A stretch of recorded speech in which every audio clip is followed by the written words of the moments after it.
అందరికీ welcome back to my channel FF money Satish vlogs. అందరూ ఎలా ఉన్నారండి? నేనైతే చాలా బాగున్నానండి. మీరు కూడా బాగున్నారు అనుకుంటున్నాను. నేను చెప్పే ప్రతి వర్క్ను కూడా మంచిగా ట్రిక్స్తో అయితే చెప్తున్నానండి. చక్కగా ఇంట్లో కూర్చొని అందంగా నేర్చుకోండి, సరేనా? ఇప్పుడు నేను మీకు పెన్సిల్ గీసి మరీ చూపిస్తున్నాను కదా, అది ఏంటంటే నేను నిన్న జిగ్జాగ్ షేప్లో ఒక కుట్టునైతే కుట్టుకున్నానండి. అది మనం దేంతో కుట్టుకున్నాము? కాటన్ థ్రెడ్తో అయితే కుట్టుకున్నాం.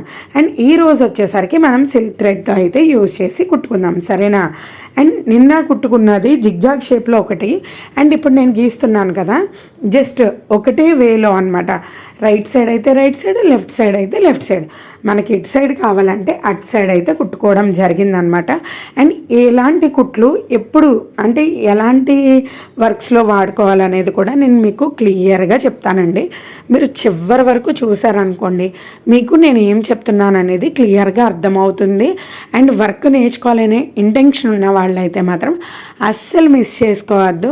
మంచిగా మన బ్లౌజ్ మనమే వర్క్ చేసుకోవడానికి అయితే యూజ్ అవుతుంది. నేను మీకు నిన్న కూడా నేను చైన్స్ అనేవి అంటించేసానండి. ఎందుకు అంటించాలి అని అంటే, అసలు మామూలుగా అయితే మనకి పెద్ద పెద్ద వర్కర్స్ అంటే ముంబై అండ్ కలకత్తా వర్కర్స్ ఏం చేస్తారు అంటే డైరెక్ట్గా పెట్టేసి అయితే కుట్టేసుకుంటారండి. వాళ్ళకి బాగా ఎక్స్పీరియన్స్ అయిపోయి ఉండడం వల్ల వాళ్ళు అలా కుట్టేసుకుంటారు. కానీ మనం కొత్తగా నేర్చుకునే వాళ్ళం కొంచెం జాగ్రత్తలు పాటించుకోవాలి కదా, అందుకోసమని మనం గమ్ అయితే యూజ్ చేస్తున్నాం అనమాట. గమ్ అనేది యూజ్ చేయడం వల్ల ఏం పోద్ది, కొంచెం గమ్ పోతుంది అంతేగాని మనకి పర్ఫెక్ట్గా అనేది వస్తుంది అనమాట. నేను మీకు నిన్న కాటన్ థ్రెడ్తో అనేది నేను మీకు చూపించానండి. ఈరోజు వచ్చేసరికి మనం సిల్క్ థ్రెడ్తో అది 2 దారాలు వాడుకుంటూ మనం వేసుకుంటున్నాం అనమాట. నేను మీకు చూపించాను కూడా. అండ్ ఇప్పుడు వచ్చేసరికి నేను దీనికి జస్ట్ జిగ్జాగ్ షేప్ అనేది కుడుతున్నానండి. సిల్క్ థ్రెడ్తో జిగ్జాగ్ షేప్ అనేది మనం స్టిచ్ చేసుకుంటున్నాము. యాక్చువల్గా ఇది నిన్నే కదండి చెప్పారు నిన్న క్లాస్లో. మళ్ళీ ఇప్పుడు జిగ్జాగ్ షేప్ ఎందుకు కుట్టిపిస్తున్నారు, మళ్ళీ మాకు చూడడం టైం వేస్ట్ కదా అని మీరు అనుకోవద్దండి. యాక్చువల్గా నేను చెప్పే మాటలన్నీ వినుకుంటూ చక్కగా నేర్చుకోండి. అండ్ ఇప్పుడు మనం ఒక సైడ్ అనేది నేను కంప్లీట్ చేసేసాను. చూడండి, నేను మాట్లాడే 2 మాటల్లోనే కంప్లీట్ అయిపోయింది. అండ్ ఇప్పుడు వచ్చేసరికి ఆపోజిట్ అనమాట. ఆపోజిట్ సైడ్ మనం పైనుంచి కిందకి ఎలా వచ్చామో సేమ్ కింద నుంచి కూడా చక్కగా పైకి వెళ్ళిపోవాలన్నమాట. అది ఏంటి, గ్యాప్స్ మనం ఎక్కడైతే గ్యాప్స్ ఇచ్చామో అది ఫిల్ చేసుకోవాలన్నమాట.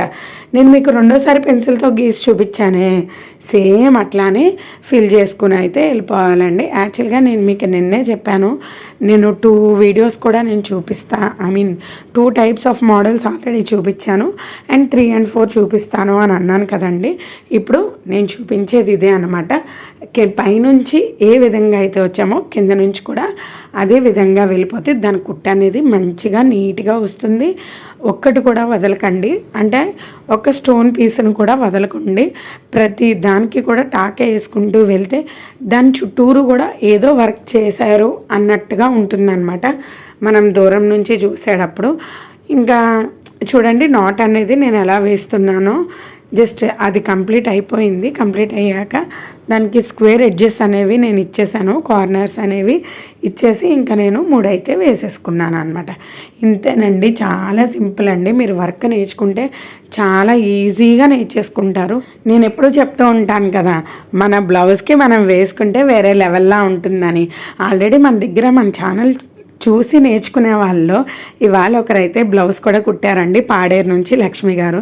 నాకైతే చాలా బాగా హ్యాపీ అనిపించింది. నేను చెప్పినట్టుగా చేసుకోండి, ఖచ్చితంగా మీరు వర్క్లో సక్సెస్ అవుతారు. ఆవిడ ఏమన్నారంటే, నా బ్లౌజెస్ని నేను చేసుకుంటే చాలండి అని ఆవిడైతే ఫీల్ అవుతున్నారనమాట. అలానే మిగిలిన వాళ్ళు కూడా అలానే ఫీల్ అవుతారని అయితే నేను చెప్తున్నానండి. అండ్ ఇప్పుడు ఈ ఎం లెటర్ ఎందుకు చూస్ చేసుకున్నాను అంటే, కార్నర్స్ అనేవి ఎక్కువ ఉన్నాయి. కార్నర్స్ ఎక్కువ ఉన్నప్పుడు మనకి ఎలా స్టిచ్ చేయాలనేది కొంచెం గజిబిజి అయిపోతూ ఉంటుంది కదండి. అందుకని అలా లేకుండా ఉండడానికి నేను క్లియర్గా చూపిస్తున్నాను. చక్కగా చూడండి, నేను ఇప్పుడు ఎలా ఏ స్టిచ్ వేస్తున్నాను, 3rd స్టిచ్ మనం ముందు నుంచి వెనక్కి అంటే ఒక కుట్టు వేసుకుని టాకా వేసుకుని వెనక్కి వచ్చేస్తున్నాం. అలాగా నేను మీకు నిన్న చెప్పింది ప్రతి సింగిల్ స్టోన్కి నేను చెప్పానండి. అండ్ ఈ రోజు వచ్చేసరికి డబల్ అనమాట. డబల్ స్టోన్స్ అంటే కొంచెం డబల్ స్టోన్స్ దాటేసి, కొంతమంది వర్క్ ఫాస్ట్గా అవ్వాలి అని అనుకునే వాళ్ళకి ఇదైతే సులువుగా అనిపిస్తుంది, కానీ ప్రతి స్టోన్కి టాకా అనేది పడుతుందండి. కానీ మనం అట్లా ఫీల్ అవుతూ ఉంటామన్నమాట మనం వర్క్ చేసేటప్పుడు. అందుకనే నేను 2 లైన్స్ అంటే 2 స్టోన్స్ వదులుకొని టాకా వేసుకున్నానండి. టాకా వేసుకొని మళ్ళీ వెనక్కి వచ్చేసాను. మళ్ళీ 2 స్టోన్స్కి టాకా వేసాను, మళ్ళీ వెనక్కి వచ్చేసాను. అప్పుడు ఏమవుతుంది మీరు చూసారు కదా, అప్పుడు ఒక అవుట్లైన్ కింద అనేది ఫామ్ అవుతుంది.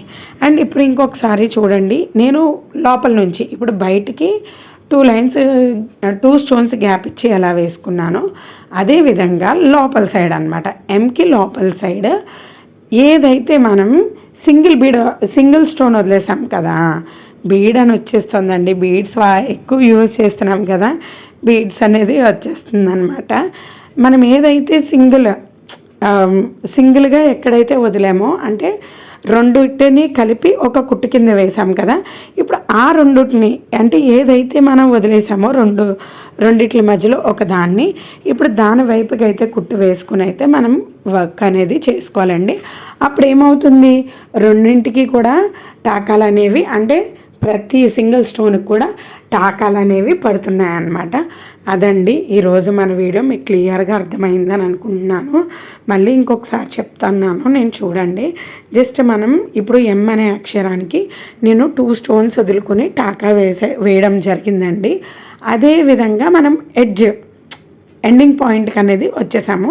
ఇప్పుడు ఎండింగ్ పాయింట్ నుంచి స్టార్టింగ్ పాయింట్కి ఏదైతే మనం 2 స్టోన్స్ మిడిల్ పార్ట్ ఏదైతే వదిలేసామో అందులోంచి అయితే ఈ వర్క్ అనేది చేసేసుకుంటున్నాము. కంప్లీట్ అయిపోయాక కార్నర్స్ అడ్జస్ట్ చేసుకొని జస్ట్ మనం నాట్ అనేది వేసేసుకుంటే సరిపోతుందండి. నా వీడియో మీకు నచ్చితే కనుక ప్లీజ్ సబ్స్క్రైబ్ చేసుకుంటారని నేను ఆశిస్తున్నాను. కొత్తగా చూసే వాళ్ళైతే మాత్రం ఖచ్చితంగా నాకు సపోర్ట్ చేయండి. ఎవరు సరిగా లైక్లు చేయట్లేదండి, ప్లీజ్ అండి ఒక లైక్ కొట్టచ్చు కదా, అప్పుడు యూట్యూబ్ రికమెండేషన్స్ వస్తాయి అంతే అండి. నాకు మీకైతే డబ్బులు ఏమీ ఛార్జ్ అవ్వవు కదా, ప్లీజ్ లైక్ కూడా చేయండి. అండ్ స్టోన్ చుట్టూరు కూడా సేమ్ ఇదే ప్రాసెస్లో అయితే చేసుకోవాలన్నమాట. అందుకనే నేను మీకు స్టోన్ కూడా అంటించి అయితే చూపించడం జరిగింది. నచ్చితే please subscribe. Thanks for watching.